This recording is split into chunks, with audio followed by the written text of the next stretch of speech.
Bonjour à tous et bienvenue sur ma chaîne YouTube Objectif Bonheur. Ici on parle minimalisme, organisation, budget et réflexion sur la société en général. Aujourd'hui je vais vous parler d'un sujet que j'adore par-dessus tout, le minimalisme. Et en particulier la frénésie du tri et du rangement. Vous connaissez ? On en parle tout de suite. Lorsque l'on observe notre habitation, mais vraiment bien l'observer, lorsqu'on prend le temps de vraiment regarder autour de nous, de se concentrer sur ce dont nous avons besoin et sur ce qui est superflu autour de nous, toujours, l'envie de trier apparaît. Alors forcément, il faut un moment dédié. Pour cela, il ne faut pas être dérangé, il faut avoir du temps pour pouvoir arriver jusqu'à cette frénésie. Elle ne vient pas immédiatement, cette frénésie. Donc si vous commencez 2 minutes et qu'ensuite, je ne sais pas moi, l'un de vos enfants vous appelle pour jouer, bah là, stop, fini. Il faudra reprendre plus tard. Donc vous ne connaîtrez pas la frénésie du tri et du rangement. Par contre, vous connaîtrez le yo-yo mental. Vous savez ce que c'est le yo-yo mental ?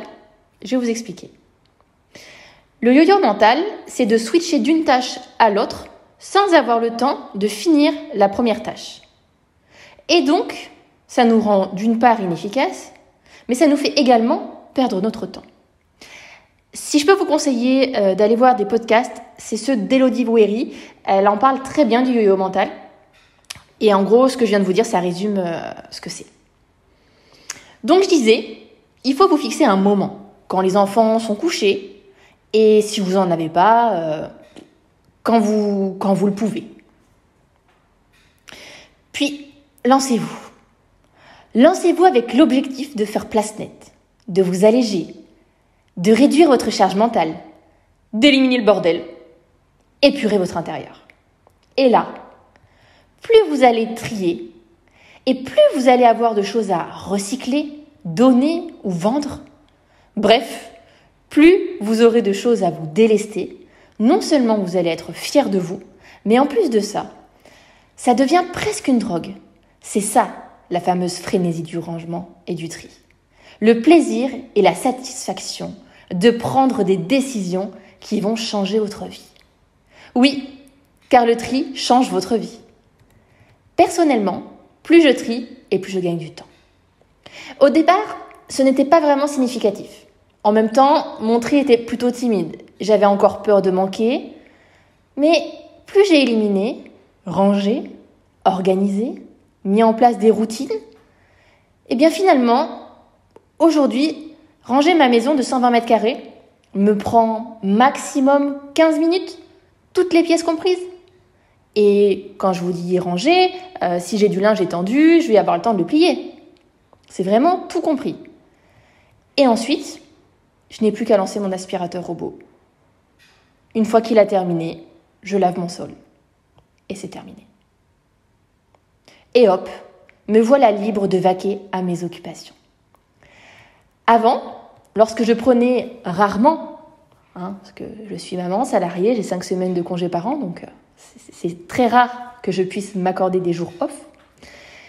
Mais en tout cas, ce jour que je prenais rarement, j'en passais les 3/4 à ranger, faire le ménage, faire les papiers, les courses. Bah oui, non seulement j'étais surencombrée, mal organisée, et du coup, c'était pas vraiment des journées off. Et encore moins des journées pour moi. C'était des journées rattrapage des tâches ménagères. Eh bien, maintenant, je garde ces journées rien que pour moi. Ou au pire, pour les tâches familiales, je vais prendre 1 heure. Par exemple, si j'ai des courses à faire ou un petit peu de ménage, 15 minutes plus lancer l'aspirateur robot par exemple, ou voilà, faire un papier ou 2, mais maximum, ça prendra 1 heure dans ma journée, pas plus. Et je m'interdis de prendre plus de temps. J'ai suffisamment consacré de temps à ma famille, aux autres, et je dois maintenant penser à moi. Et le peu de journées que je peux m'accorder, elles sont pour moi. Il faut être égoïste de temps en temps. Et je peux vous dire que le fait d'avoir de nouveau du temps pour moi, du temps de qualité, à faire ce que j'aime, lire, marcher, écouter de la musique, voir une amie, ça change tout dans mon bien-être. Oui, avoir du temps pour soi va vous aider à vous sentir bien dans vos baskets. Alors si je peux vous donner un seul conseil, mais vraiment un seul, recherchez et trouvez cette frénésie du rangement. Vous n'en serez que plus heureux car en éliminant, en désencombrant votre maison, vous allez gagner du temps et vous allez avoir du temps pour vous. J'espère que vous avez apprécié ce podcast. Abonnez-vous, likez et commentez pour me soutenir. Et moi, je vous dis à très vite pour un prochain podcast. Bisous!